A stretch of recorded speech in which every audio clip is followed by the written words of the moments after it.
Hello friends, welcome back to my channel. I hope you all are good. तो friends, आज जो हमारा topic है वो है सब्जेक्ट। तो हमें सब्जेक्ट के बारे में जानना क्यों ज़रूरी है? क्योंकि हमें सीखना है टेंस। और टेंस अगर आपको पता भी होगा फिर भी आप ट्रांसलेशन नहीं कर पाते हो, आपको प्रॉब्लम होती है ट्रांसलेट करने में, है ना। तो वो प्रॉब्लम क्यों होती है? या तो आपको उस सेंटेंस के बारे में अच्छे से पता नहीं होता, या सब्जेक्ट की पहचान अच्छी तरह से आप नहीं कर पाते हो, या उस टेंस वो मतलब वो सब्जेक्ट या वो टेंस कौन से टाइम का है ये नहीं पहचान कर पाते हो। तो मैं आपको टेंस शुरू करने वाली हूँ। तो मैं सोची कि पहले आपके जो बेसिक रूल्स हैं या फिर जो भी बेसिक कॉमन चीज़ें हैं वो आपको मैं पहले क्लियर करा दूँ। ओके। तो आपको ये नहीं समझना कि अरे सब्जेक्ट तो सब कुछ पता है, क्यों आप पढ़ा रही हैं। तो आपको पहले वीडियो को लास्ट तक देखना है। हो सकता है आपको इसमें कुछ ऐसी चीज़ें मिले जो आपको पता ही ना हो। तो इसलिए हमें पहले टेंस पढ़ने से पहले हमें उस सेंटेंस के पार्ट और सेंटेंस में जो भी हैं, जैसे मैंने वर्ब पढ़ा, अब मैं आज जो पढ़ा रही हूँ वो सब्जेक्ट पढ़ा रही हूँ। तो पहले सेंटेंस के एक एक कॉमन वर्ड को तो पहले क्लियर किया जाए, फिर तो हम टेंस सीखेंगे। टेंस तो सभी को पता है कि चलो टेंस पढ़ लिया गया, बट टेंस फिर भी लोग प्रॉब्लम होती है टेंस बनाने में। क्यों होती है वो प्रॉब्लम?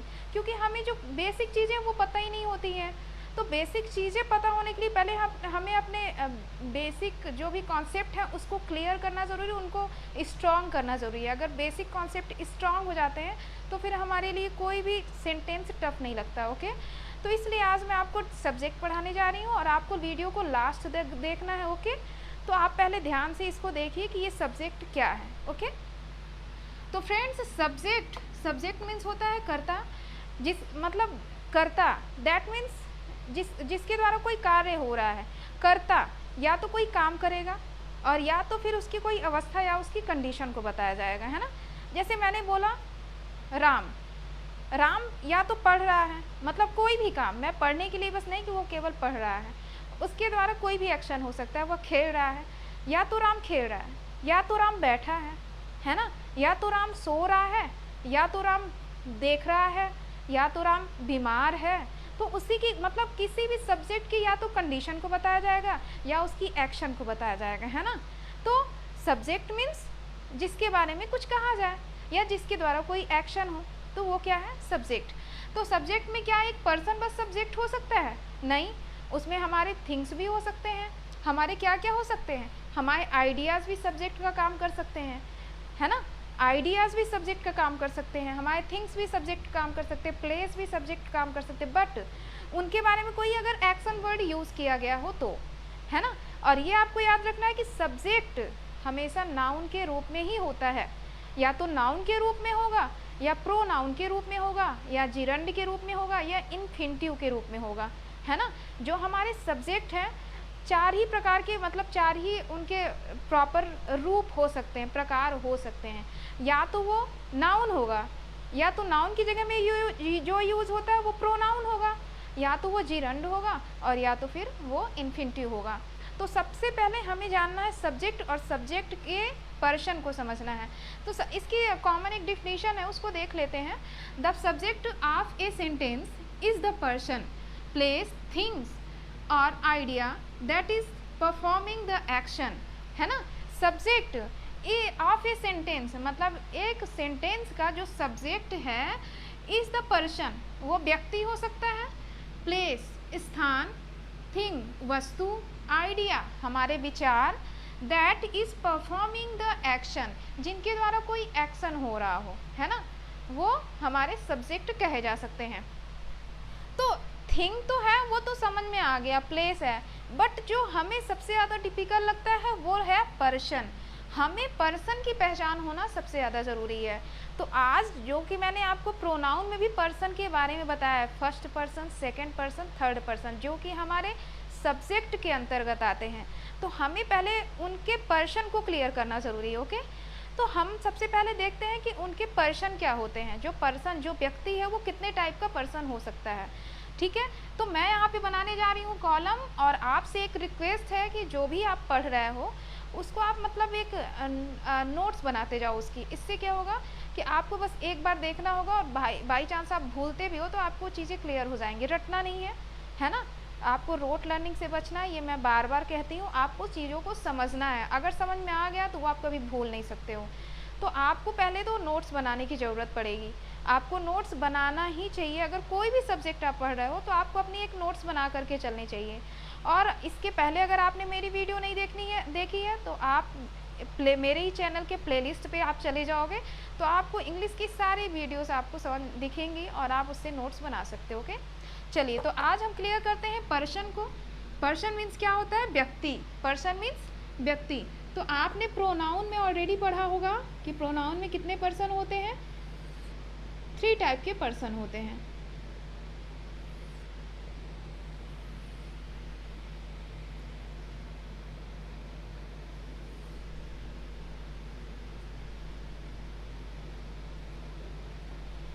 पर्सन,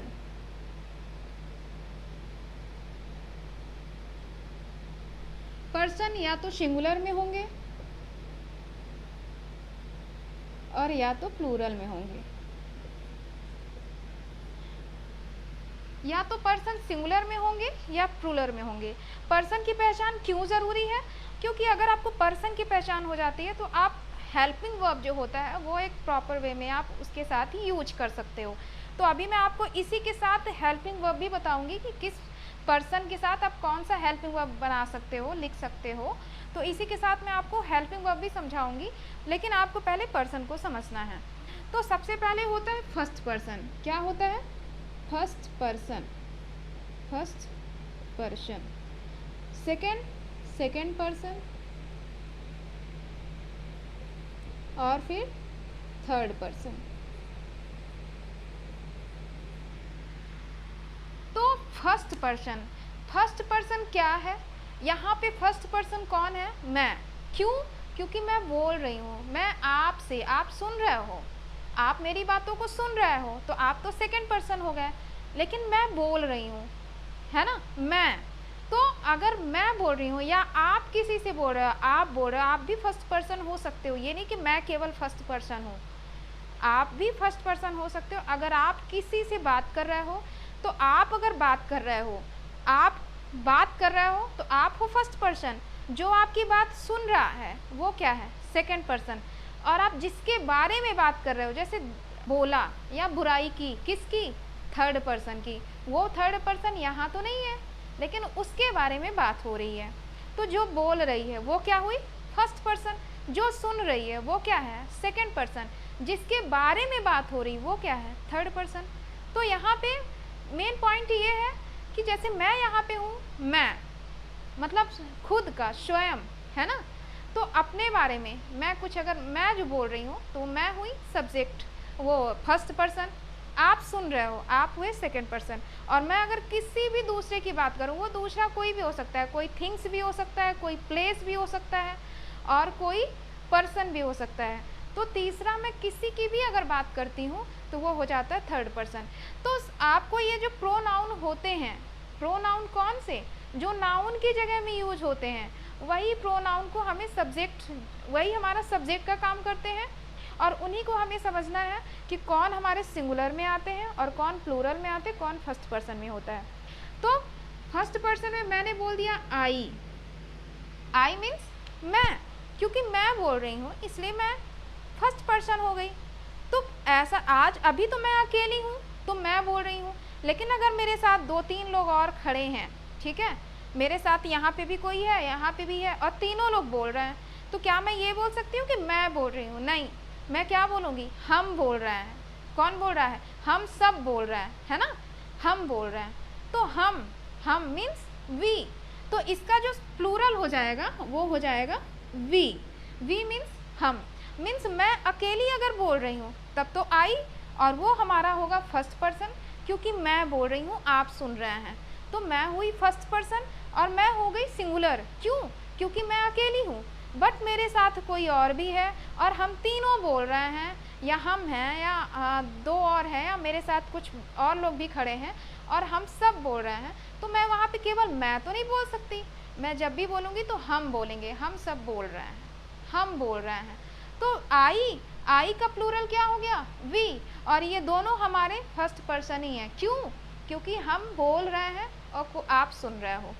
तो यहाँ पे क्या है, आई हमारा हो गया सिंगुलर क्योंकि एक की बात हो रही है, और अगर फर्स्ट पर्सन एक के साथ और भी लोग आ जा रहे हैं तो वो क्या हो जाएगा, प्लूरल। तो आई और वी ये हमारे कौन से पर्सन है, फर्स्ट पर्सन। लेकिन इसमें सिंगुलर और प्लूरल कौन सा है, आई सिंगुलर है और वी प्लूरल है। अब चलती हूँ सेकंड पर्सन में। सेकंड पर्सन क्या होता है, मैंने क्या बोला, मैं बोल रही हूँ आप सुन रहे हो, तो मैं जो बोल रही हूँ वो तो हुई फर्स्ट पर्सन, लेकिन आप सुन रहे हो तो आप हुए सेकंड पर्सन। आपको मैं यू बोलूँगी, अगर आप सभी हो तो भी मैं यू ही बोलूँगी, है ना। तो इसमें क्या होता है, इसमें आप सिंगुलर में भी यू लिख सकते हो। अगर तुम कोई अकेला सुन रहा है तो भी मैं यू बोलूँगी, अगर आप सभी मेरी बात सुन रहे हो तो भी मैं यू बोलूँगी। तो वहाँ पे इसका प्लूरल भी क्या होगा, यू होगा। मीन्स सेकेंड पर्सन में हमारा क्या होता है, यू हमारे सिंगुलर में भी आते हैं और यू हमारे प्लूरल में भी आते हैं। तो आई थिंक आपको ये समझ में आ गया होगा कि जो फर्स्ट पर्सन है वो क्या होते हैं, दो होते हैं फर्स्ट पर्सन। कौन कौन से, आई और वी। इन दोनों में सिंगुलर कौन सा है, आई, प्लूरल कौन सा है, वी। इसी तरह से सेकंड पर्सन में केवल एक आता है, वो क्या है, यू। क्योंकि सुनेंगे तो आप में बहुत सारे लोग सुनेंगे, आप बोल रहे हो तो आपके सामने बहुत लोग सुन सकते हैं, है ना। तो जो सुन रहा है, सुनने वाला एक भी होगा और बहुत सारे भी होंगे, तो उनको या तो आप तुम बोलोगे या तो आप बोलोगे, और तुम और आप दोनों की स्पेलिंग होती है यू। तो आप मीन्स इसका सिंगुलर भी यू होगा और इसका प्लूरल भी यू होगा। अब आ जाते हैं थर्ड पर्सन में। थर्ड पर्सन जो कि आप सबसे ज़्यादा कंफ्यूज हो जाते हो, तो थर्ड पर्सन में जिसके बारे में हम बात कर रहे हैं, थर्ड पर्सन, है ना। जैसे वहाँ पे कोई लड़का खड़ा है तो मैं उसके बारे में बात कर रही हूँ। आपको पहले वर्ड को आपको समझना होगा। वह, ही मीन्स वह भी होता है, हम उसको भी बोल सकते हैं या उसके भी बोल सकते हैं। आपको ये समझना है। हिंदी में अगर ट्रांसलेशन कोई ऐसा ट्रांसलेट आ जाता है, आप उसको इंग्लिश में जब बनाना हो तो आप सबसे पहले कंफ्यूज जाते हो कि सब्जेक्ट उसके की स्पेलिंग क्या होगी, है ना। ये आप कंफ्यूज हो जाते हो कि सब्जेक्ट उसके की स्पेलिंग क्या होगी या उसको की स्पेलिंग क्या होगी।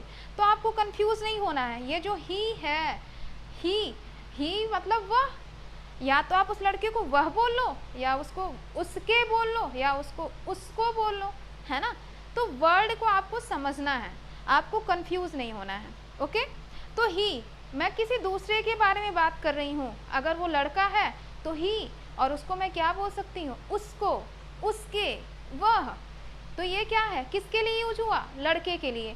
अब सेकंड, किसी अगर लड़की के बारे में मैं बात कर रही हूँ, किसी वुमेन के बारे में बात कर रही हूँ, किसी गर्ल के बारे में बात कर रही हूँ, किसी बेबी के बारे में बात कर रही हूँ, किसी भी मतलब गर्ल्स या फेमिनाइन जेंडर के बारे में मैं बात कर रही हूँ, तो वहाँ पे क्या बोलूँगी, सी मतलब वह। और उसको मैं क्या बोल सकती हूँ, सी को भी मैं बोलूँगी वह। लेकिन आप पहचान कैसे कर सकते हो, क्योंकि इसको इंग्लिश में बोलेंगे सी और हिंदी में बोलेंगे ही मीन्स वह लड़का, शी मीन्स वह लड़की। तो वह लड़की, उसको क्या बोल सकती हूँ, उसकी या उसके। लड़की को भी तो बोला जा सकता है उसके या उसकी, है ना। तो इस तरह से आप कंफ्यूज नहीं होना है कि सब्जेक्ट क्या है इसमें या उसकी की स्पेलिंग क्या होगी। आप हर लगा देते हो, हर तो पहली बात तो कभी सब्जेक्ट में हर नहीं आता, ओके, हिज नहीं आता। आप ये नहीं कि उसके हैं तो आप वहाँ पे हिज लगा दोगे। आपको ये याद रखना है कि हमेशा यही पर्सन ही सब्जेक्ट में यूज़ होते हैं। आप इसके लिए आप हिज नहीं लगाओगे, आप हर नहीं लगाओगे। कब लगाओगे, जब उसके साथ कोई अदर सब्जेक्ट जुड़ा हो तब लगाओगे। अकेले अगर होगा तो आप उसके साथ कभी भी हर या हिज नहीं लगाओगे, ये आपको याद रखना है। ये हो गया। एक और, ही सिट, और उसके बाद किसी का मैं नाम ले लूँ। जैसे मैंने बोला कि वो प्रियंका है, जो प्रियंका जो है ना वो बहुत अच्छी लड़की है, तो मैं आपसे बोल रही हूँ, मैं बोल रही फर्स्ट पर्सन, आप सुन रहे हैं सेकंड पर्सन, प्रियंका के बारे में बात कर रही हूँ, वो प्रियंका। तो वो जो लड़की है वो हो गई थर्ड पर्सन, तो उसका नाम भी हो सकता है। तो नाम अगर लिया, नाम जो हुआ तो वो हमारा क्या हो गया, थर्ड पर्सन। अच्छा, आपको एक ये भी चीज़ याद रखनी है कि ये हमारे सिंगुलर में ही आ रहे हैं। मतलब वह लड़का, अकेले लड़के की बात हुई है। यहाँ पे अभी बहुत सारे लड़कों की बात नहीं हो रही है, वहाँ पे अकेले लड़के की बात हो रही है, इसलिए यहाँ पे ये सिंगुलर में ही आएगा, ये याद रखिएगा। शी मतलब एक ही लड़की या एक ही औरत की ही बात हो रही है ना। तो ये भी हमारा किस में आएगा, सिंगुलर। सिंगुलर मीन्स होता क्या है, एक वचन, एक की बात हो। प्लूरल मीन्स क्या होता है, बहुवचन, एक से अधिक की बात हो। तो यहाँ पे ही मीन्स वह लड़का, सी मीन्स वह लड़की या उसकी या उसके, कुछ भी बोल लो। उसके बाद अगर किसी का नेम आ जाए, नेम किसी का भी हो सकता है, मैन का भी हो सकता है, वुमेन का भी हो सकता है, गर्ल का भी हो सकता है, बॉय का भी हो सकता है, किसी पेट एनिमल का भी हो सकता है, किसी का भी नेम हो सकता है। बट कब, सिंगुलर में कब आएगा, जब किसी एक के बारे में बात होगी। नेक्स्ट क्या है, इट। इट को भी आप सिंगुलर में ही रखोगे, और इट जो होता है वो भी थर्ड पर्सन में ही आता है, और इसको भी आप रखोगे सिंगुलर में। क्यों, क्योंकि ये भी हमारे सिंगुलर की ही पहचान करता है, ये भी एक की ही बात करता है। ठीक है, आपको इट तो पता होगा कि इट कहाँ पे यूज़ होता है। इट्स मेन जो यूज़ होता है वो मीन्स निर्जीव वस्तुओं के लिए यूज़ होता है। सबसे ज़्यादा जो इट का यूज़ होता है वो होता है डेट, टाइम या दिन बताने के लिए। ठीक है, दिन, आपको ये याद रखना है कि दिन की शुरुआत कभी डे से नहीं करते। जैसे मैंने बोला आज मंडे है, तो मैं इसको नहीं बोल सकती टुडे इज़ मंडे, नहीं, ये गलत है। It is Monday today. क्यों, क्योंकि डे से कभी भी शुरुआत आप सेंटेंस को बनाने की नहीं करोगे। मैं इट को किसी दिन अलग से क्लास लेकर के समझा दूंगी, बस आप ओवरव्यू आज देख लो कि इट टाइम बताने के लिए, नेचर जो भी कोई भी किसी मतलब कोई नेचुरल बातें आप कर रहे हो, प्रकृति की बातें कोई बता रहे हो, है ना, मौसम बता रहे हो, टाइम बता रहे हो, डे बता रहे हो, डेट बता रहे हो, वहाँ पे आप इट का यूज़ करोगे। वहाँ पे जो सब्जेक्ट होता है वो डे सब्जेक्ट नहीं होता है, टाइम सब्जेक्ट नहीं होता है, सीजन सब्जेक्ट नहीं होता है, तो वहाँ पे हम इट को सब्जेक्ट बना करके काम करते हैं। और इट जो कि सिंगुलर है, तो इसके साथ जो हेल्पिंग वर्ब आएगी वो भी सिंगुलर में ही आएगी, है ना। तो आपको बस इतना मालूम होना चाहिए कि इट जो है वो क्यों हमें ज़रूरत पड़ती है, और सिंगुलर में क्यों होता है और थर्ड पर्सन में क्यों होता है। क्योंकि मैं डेट बता रही हूँ, तो डेट मेरी बात तो नहीं सुन रहा है, बट डेट कोई तीसरा है, डेट, है ना। टाइम को मैं बता रही हूँ, है ना, तो वो किसी तीसरे के बारे में बात हो रही है, या फिर किसी तीसरी बात हम कर रहे हैं, है ना, तो वो क्या होगा, थर्ड पर्सन आएगा, ये आपको याद रखना है। नेक्स्ट हम इसमें और क्या लिख सकते हैं, दिस। यहाँ पे सिंगुलर और थर्ड पर्सन में, एक तो वो थर्ड पर्सन हो और क्या हो, सिंगुलर हो, तो वहाँ पे हम किसका यूज कर सकते हैं, दिस का। जैसे मैं बोल दूँ मेरे पास एक मार्कर है, क्या है, एक मार्कर पास में है और एक है, इसलिए इसको क्या बोल दिया, दिस। लेकिन मैं बोल रही हूँ, आप सुन रहे हैं, ये कौन है, ये तो तीसरा है ना, ये तो फर्स्ट हुआ नहीं, ये तो बोल नहीं सकता ना, ये सुन सकता है ना, तो ये बोल सकता है ना, ये सुन सकता है। जो ना सुने, जो ना बोले, या कोई पर्सन अगर नहीं है या है भी, तो मैं उसकी तरफ इशारा करके ही बोल रही हूँ, है ना। तो ये है तीसरा पर्सन, बट ये मेरे पास है और एक है, इसलिए क्या बोली, दिस इज मार्कर। क्या बोली मैं, दिस इज मार्कर। क्यों, क्योंकि ये मेरे पास में है और एक है, मतलब यह एक हो तो वो क्या कहलाता है, तीसरा पर्सन, और क्या कहलाएगा, सिंगुलर। सिंगुलर मतलब एक वचन।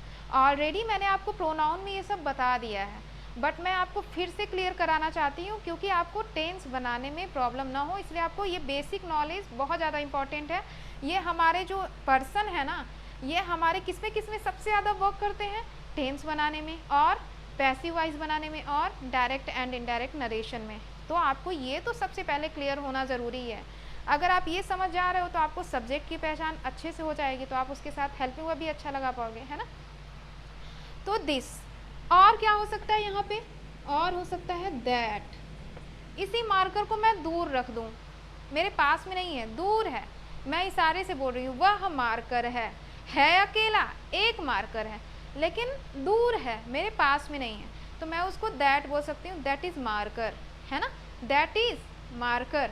दूर है, एक है, इसलिए क्या लगाया। देखते हैं कि थर्ड पर्सन में प्लूरल में कौन कौन से वर्ड आएंगे। ओके, तो जैसे मैं यहाँ पे एक लिख सकती हूँ दे। दे मीन्स क्या होता है? दे मीन्स होता है वे। उनमें कोई जेंडर, कोई एक कॉमन जेंडर, मतलब कोई एक फिक्स जेंडर नहीं होता कि वो वे में क्या गर्ल्स ही गर्ल्स होंगी या बॉयज़ ही बॉयज़ होंगे या मैन ही मैन या वुमेन ही वुमेन, ऐसा नहीं है। दे में सभी हो सकते हैं, गर्ल्स बॉयज़ सभी हो सकते हैं, इसमें जेंडर मैटर नहीं करता दे के लिए। बट वो क्या होंगे? एक में नहीं होंगे, वो ग्रुप में होंगे। किस में होंगे? ग्रुप में होंगे। तो वो क्या हो जाएंगे? प्लूरल। अगर एक होंगे तब तो ही सी हो जाएगा ना, लेकिन अगर एक से ज़्यादा हुए तो उनको हम क्या बोलेंगे? दे। क्या बोलेंगे? दे। तो दे हमारा क्या है? थर्ड पर्सन का प्लूरल है। और हम इनमें क्या लिख सकते हैं? अगर एक से अधिक बॉय हैं तो हम इन्हें लिख सकते हैं बॉयज़, जो कि हमारे किस में आएंगे? प्लूरल में। चिल्ड्रेन, बच्चे। एक बच्चे तो होते नहीं, एक बच्चा मतलब क्या? एक बच्चा मतलब चाइल्ड, लेकिन एक से अधिक बच्चे हुए तो चिल्ड्रेन हमारा किस में आएगा? प्लूरल में, है ना, थर्ड पर्सन हो जाएंगे। और गर्ल्स किस में आएगा? Plural, third person. और क्या हो सकते हैं? दीज। दीज किसका प्लूरल है? दीज प्लूरल है दिस का। किसका प्लूरल है? दिस का प्लूरल दीज है। दिस मतलब एक मार्कर पास में था, यह। ओके, यह मार्कर है, दिस इज मार्कर। अगर मैं एक से अधिक मार्कर हो और मेरे पास हो तो मैं बोलूँगी दिस इज़ नहीं, दीज आर मार्कर्स। क्या बोलूँगी? These are markers. तो इसलिए दीज एक से अधिक और पास में हो, कोई भी वस्तु एक से अधिक हो और पास में हो तो दीज, तो वो हमारा किस में होगा? प्लूरल। और कौन सा पर्सन होगा? Third person. और क्या लिख सकते हैं? दोज। दोज, तो दोज दूर हो, ढेर सारी वस्तुएं हो, ये मार्कर ही दूर हो, एक से अधिक मार्कर हो, एक मार्कर नहीं, एक होगा तो दैट, दूर और एक के लिए वह मतलब दैट, लेकिन दूर और एक से ज़्यादा के लिए दोज, तो वो हमारा क्या आ जाएगा? प्लूरल। और प्लूरल कौन सा पर्सन? थर्ड पर्सन का प्लूरल। ठीक है, एक बार फिर से आपको बता दूं, दीज मतलब पास की एक से अधिक वस्तुओं के लिए दीज, इसलिए हमारे थर्ड पर्सन में आता है और थर्ड पर्सन की प्लूरल में आता है। दोज दो से अधिक वस्तुओं के लिए, दूर हो तो उनके लिए हम दोज का यूज़ करते हैं। और दोज हमारा थर्ड पर्सन में, थर्ड पर्सन की plural. Third person, second person, first person, I think आपको समझ में आ गया होगा। फर्स्ट पर्सन बोलने वाला, सेकंड पर्सन सुनने वाला, थर्ड पर्सन जिसके बारे में बात होती है। ओके, थर्ड पर्सन में कोई भी हो सकता है, जिसके भी बारे में बात हो वो होता है थर्ड पर्सन। ओके, यहाँ पे एक और आपको देखना होगा कि जैसे मैं दो नेम लिख दूँ राम एंड श्याम, तो यही भी हमारे प्लूरल में आते हैं। राम एंड श्याम, अगर कोई दो नेम है तो वो भी हमारे प्लूरल में आते हैं। किस में आते हैं? प्लूरल में आते हैं।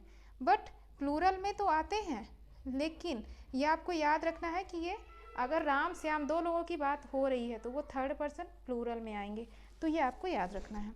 अब इन्हीं के अकॉर्डिंग मैं आपको हेल्पिंग वर्ब बता देती हूँ कि इनके अकॉर्डिंग आप कौन सा हेल्पिंग वर्ब यूज़ कर सकते हैं टेंस में। टेंस में तो आपको बताऊँगी, टेंस तो स्टार्ट करूँगी, बट आपको कॉमनली आपको ये सब चीज़ें पता होनी चाहिए। बेसिक आपको पता होना चाहिए, जितने भी बेसिक कॉन्सेप्ट है अगर वो पता होगा तो टेंस पढ़ने में आपको प्रॉब्लम नहीं होगी।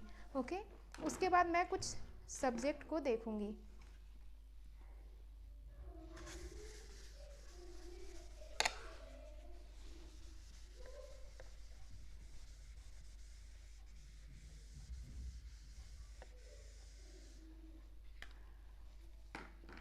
अभी तो मैंने पर्सन के बारे में पढ़ा ना, मैंने भी सब्जेक्ट के बारे में नहीं पढ़ा। मैं पर्सन, नोन, जो प्रोनाउन के जो पर्सन होते हैं उन पर्सन के बारे में मैंने समझाया कि वो सब्जेक्ट में कौन कौन से पर्सन यूज हो सकते हैं। अब उन्हीं के अकॉर्डिंग मैं हेल्पिंग वर्ब बताऊंगी कि कौन से हेल्पिंग वर्ब होते हैं। तो फ्रेंड्स, मैंने जो हेल्पिंग वर्ब प्राइमरी वर्ब जो बताया था, बी, डू, हैव, ये 3 प्राइमरी वर्ब होते हैं जिससे पूरे टेंस में हमारे हेल्पिंग वर्ब बनते हैं, है ना। केवल 3 ही ऐसे प्राइमरी वर्ब हैं जिनसे पूरे टेंस हमारे क्लियर होते हैं। Present tense, past tense, future tense हमारे 3 वर्ब से ही क्लियर होते हैं। वो कौन कौन से वर्ब? बी, डू, हैव, ये हमारे किसके किसके हैं? ये हमारे किसके किसके हैं? 3 प्राइमरी वर्ब हैं। किस चीज़ के लिए? टेंस जिससे जो हेल्पिंग वर्ब जो बनते हैं उन्हीं के लिए ये प्राइमरी वर्ब होते हैं और इन्हीं से हमारे सारे हेल्पिंग वर्ब बनते हैं। तो ये इससे क्या बनता है ये आपको देखना होगा।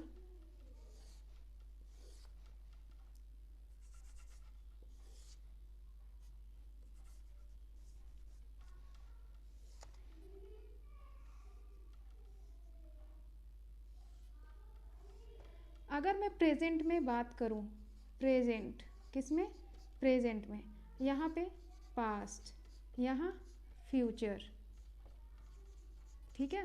तो प्रेजेंट पास्ट फ्यूचर कौन कौन से टेंस बी से बनते हैं, बी से प्रेजेंट में क्या क्या बनता है, बी से प्रेजेंट में बनता है इज, एम, आर, ये हमारे किस में बनते हैं, प्रेजेंट में बनते हैं।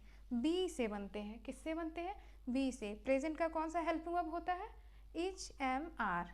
पास्ट का क्या होता है, वाज, वर। फ्यूचर का क्या बनता है, will, be, will be, okay. इसी तरह से डू, डू का डू, डज, किसका है, प्रेजेंट टेंस, प्रेजेंट टेंस का डू, डज। पास्ट टेंस का डिड और फ्यूचर टेंस का will do, will do, okay.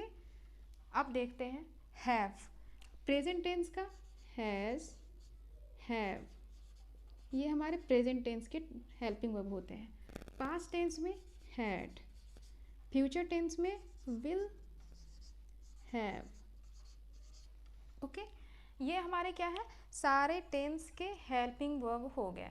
आपको बस ये क्लियर होना चाहिए कि बी से प्रेजेंट टेंस में जो बनता है is, am, are, past tense में बनता है वाज, वर, और फ्यूचर टेंस में बनता है will be, okay. Do, do से प्रेजेंट में बनता है डू, डज, पास्ट में बनता है डिड एंड फ्यूचर में बनता है विल डू या विल, ओके।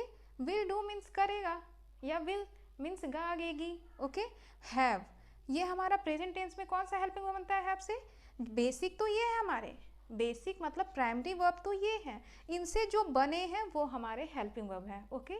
तो ये आपको याद रखना है। हैव प्रेजेंट टेंस का कौन सा हेल्पिंग वर्ब होगा, हैज़, हैव, पास्ट टेंस का हैड और फ्यूचर टेंस का विल हैव, ओके।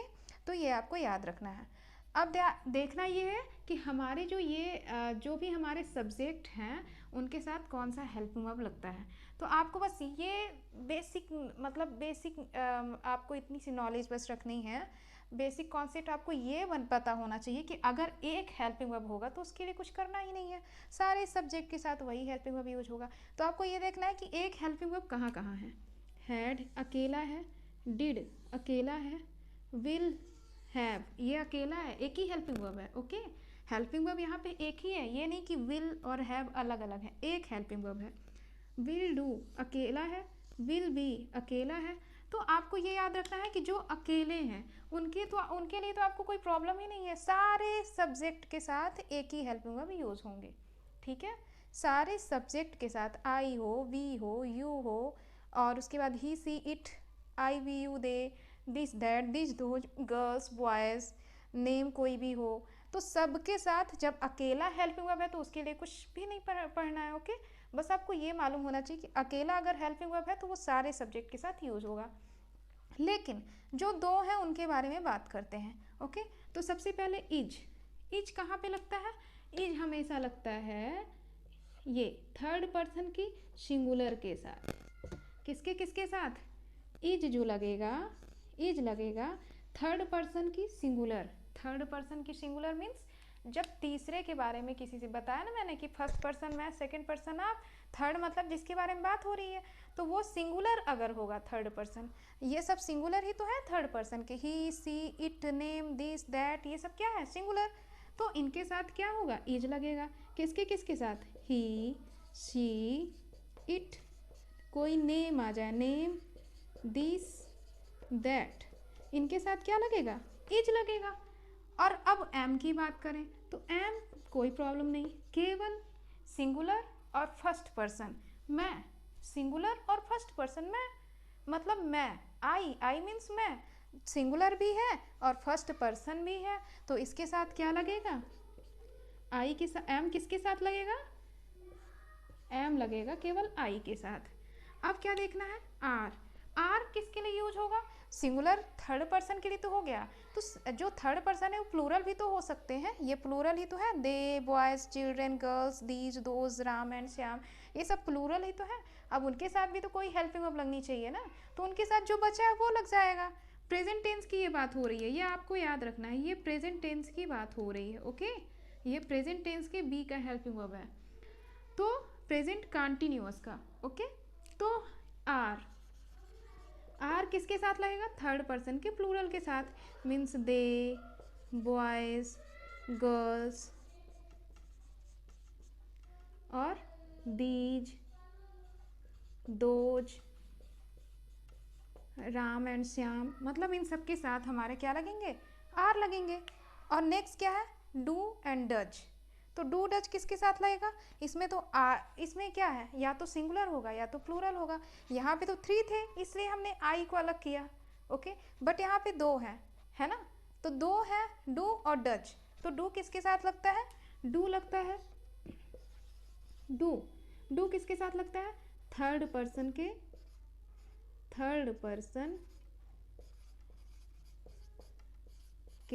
सिंगुलर के साथ, किसके साथ, थर्ड पर्सन के सिंगुलर के साथ। ओके, ये आपको याद रखना है। थर्ड पर्सन का सिंगुलर क्या है, ये है ना, थर्ड पर्सन का singular, he, she, it, name, this, that, तो यही तो है थर्ड पर्सन का सिंगुलर। तो थर्ड पर्सन के सिंगुलर के साथ अरे डू नहीं, सॉरी, डज, डू नहीं, डज, सो सॉरी। तो थर्ड पर्सन के सिंगुलर के साथ लगता है डज, क्या लगता है, थर्ड पर्सन के सिंगुलर के साथ डज और थर्ड पर्सन के प्लूरल के साथ डू, और उस थर्ड पर्सन के प्लूरल में आई और वी एंड यू भी इंक्लूड हो जाते हैं। ओके, ये आपको याद रखना है। तो थर्ड पर्सन का जो डू होगा, वो जो डू हेल्पिंग वर्ब होगा वो थर्ड पर्सन के प्लूरल के साथ, जितने भी प्लूरल होंगे, ओके, इसमें आई भी होता है, वी भी होता है, यू भी होता है, दे भी होता है, एंड क्या होता है, गर्ल्स, बॉयज़, उसके बाद चिल्ड्रेन, जितने भी मैंने थर्ड पर्सन के प्लूरल में लिखवाए हैं वो सारे इसमें इंक्लूड हो जाते हैं। ओके, तो डू डज ये हमारा हो गया। और हैज हैव, जहाँ पे डू डज लग रहा था जिनके साथ, उन्हीं के साथ हैज़ हैव भी लगता है। कहाँ कहाँ, हैज, केवल थर्ड पर्सन के सिंगुलर के साथ हैज़ लगेगा, किसके साथ, केवल थर्ड पर्सन के सिंगुलर के साथ। कौन कौन से थे, ही, she, it, name, this, that, ये सब क्या है, थर्ड पर्सन का सिंगुलर है, और इनके साथ लगेगा हैज। और जितने भी हैं सब के साथ क्या लगता है, हैव, आई के साथ हैव, वी के साथ हैव, यू के साथ have, they, boys, girls, children, these, those, ये सब के साथ क्या लगेगा, हैव। अब नेक्स्ट हमें देखना है वाज वर, तो वाज वेयर किसके साथ लगता है, आई के साथ, मीन्स ये वाज जो है वो थर्ड पर्सन के सिंगुलर के साथ तो लगेगा ही, क्योंकि थर्ड पर्सन का सिंगुलर है और इसके साथ तो वाज लगेगा, लेकिन इसमें एक और जुड़ जाता है, वो है आई, तो आई के साथ भी हमारा वाज ही लगता है। ठीक है, अब नेक्स्ट क्या है, we, you, they, boys, girls, तो ये हमारे किसके साथ, इसके साथ क्या लगेंगे, वर। ये हैं क्या, ये थर्ड पर्सन के प्लूरल है, और थर्ड पर्सन के प्लूरल के साथ क्या लगता है, वर। थर्ड पर्सन के प्लूरल के साथ क्या लगता है, वर, और इसमें वी इंक्लूड हो जाएगा, वी, यू, ये हमारे क्या हो जाएंगे, इंक्लूड हो जाएंगे। केवल आई सिंगुलर के साथ चला जाता है वाज के लिए, और वी, यू, ये हमारे थर्ड पर्सन के प्लूरल के साथ चले जाते हैं वर के लिए। ओके, अब आपको ये देखना है कि यहाँ पे मैंने शैल का यूज़ नहीं किया है ना। शैल का यूज़ मैंने क्यों नहीं किया है, क्योंकि शैल ज़्यादातर हमारे मॉडल की तरह अब यूज़ होने लगे हैं, तो शैल का टेंस में बहुत कम यूज़ होता है। पहले लोग बता देते थे शैल विल का अलग अलग जगह यूज़ होता है, बट अब ज़्यादातर सभी के साथ will have, will do, will be, सभी के साथ इन्हीं का ही यूज़ होता है, ये आपको समझना है। अब कुछ ऐसे सब्जेक्ट लेते हैं जो मतलब आपको क्लियर हो जाए कि वो सब्जेक्ट कौन से हैं। ओके, तो इसको मैं इरेज कर दे रही हूँ। मैंने एक यहाँ पे एग्जांपल लिया,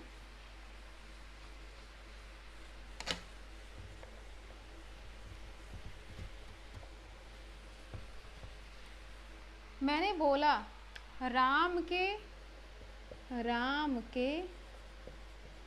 पापा के भाई, राम के पापा के भाई, बहन ही कर दे रही हूँ, राम के पापा की बहन, राम के पापा की बहन के पास बहुत गाड़ियाँ हैं, बहुत गाड़ियाँ हैं। मुझे टेंस से मतलब नहीं है, ओके, क्योंकि टेंस मैंने आपको अभी नहीं पढ़ाया है। मैं केवल सब्जेक्ट बताना चाह रही हूँ कि सब्जेक्ट आप कैसे पहचान सकते हो। अब इसको आप, अगर आप सब्जेक्ट किसको मान रहे हो, क्या राम सब्जेक्ट है, क्या राम के पापा सब्जेक्ट हैं, सब्जेक्ट है क्या? तो सब्जेक्ट मेरा क्या है? सब्जेक्ट है बहन। क्या सब्जेक्ट है? बहन। तो बहन से रिलेटेड जो भी इसके पीछे, ये सारा सब्जेक्ट में ही आएगा, है ना। तो हमारा सब्जेक्ट क्या बनेगा? ये पूरा हमारा क्या बनेगा? सब्जेक्ट बनेगा। तो इसको मैं कैसे लिखूँगी? Ram's father, Ram's father sister, Ram's father, Ram's father sister के पास बहुत गाड़ियाँ हैं, हैज़, क्योंकि यहाँ पे राम के पापा से मतलब ही नहीं है। ये तो बस उन्हें उनकी एक तरह से उनकी कंडीशन को बताया है ना, उनके रिलेशन को बताया है कि राम के पापा की बहन, है ना। इनसे मतलब नहीं है कि ये 3 है तो इनके लिए हैव लगेगा, नहीं। उनकी बहन की, मतलब एक्चुअल किसकी बात हो रही है? उनकी बहन की बात हो रही है, पापा की बहन की बात हो रही है। तो मेन ये तो एक ही बहन है, उनके बहन के पास, उनके राम के पापा की बहन, यहाँ पे एक बहन की बात हो रही है, इसलिए यहाँ पे क्या लगेगा? Has many vehicles, okay. तो इस तरह से आप सब्जेक्ट को पहचान सकते हो। अभी इस क्लास में मैंने टाइप ऑफ सब्जेक्ट नहीं बताया है, क्योंकि ये क्लास ऑलरेडी बहुत लंबी हो चुकी है। तो यहाँ आज जो आपने समझा है वो भी बहुत अच्छे से समझा होगा, बहुत सारी चीज़ें आपकी क्लियर हुई होंगी। लेकिन इस part of sentence and type of subject next class में बताऊँगी, और उसके बाद हमारा स्टार्ट होगा टेंस, क्योंकि ये बेसिक नॉलेज आपके पास टेंस पढ़ने से पहले होनी चाहिए। इससे क्या होता है, आपको टेंस बनाने में प्रॉब्लम नहीं होती, आपको सब्जेक्ट को पहचानने में प्रॉब्लम नहीं होती, ओके। आपको एक और याद रखना है कि अगर उनके पास है, उनके पास, तो आपको ये याद रखना है कि उनके मतलब हमेशा होता है दे, ये आपको याद रखना है। उनके पास मतलब दे, ओके। उनके पास मतलब दे। अगर उसके आ जा रहा है, उसके पास, तो हम पूरे टेंस से पहचानेंगे कि वो टेंस लड़की के बारे में बात हो रही है या लड़के के बारे में। लड़के के बारे में बात होगी तो ही, और लड़की के बारे में बात होगी तो शी। ये आपको याद रखना है, ओके। तो इस तरह से हम सब्जेक्ट को देखते हैं। तो आज के लिए बस मैं यहीं पे अपनी क्लास को मतलब कंप्लीट करती हूँ, और नेक्स्ट क्लास में हमारा जो टाइप ऑफ सब्जेक्ट होगा उसको भी आपको ज़रूर देखना है। और मतलब वो आप अगर देखते हैं ना, तो आपके सब्जेक्ट के जो कॉन्सेप्ट है वो क्लियर हो जाएंगे। तो आज के लिए बस इतना ही। अभी तक की आपको मेरी लास्ट तक वीडियो देखने के लिए थैंक यू, और नेक्स्ट वीडियो में हम फिर मिलेंगे, ओके।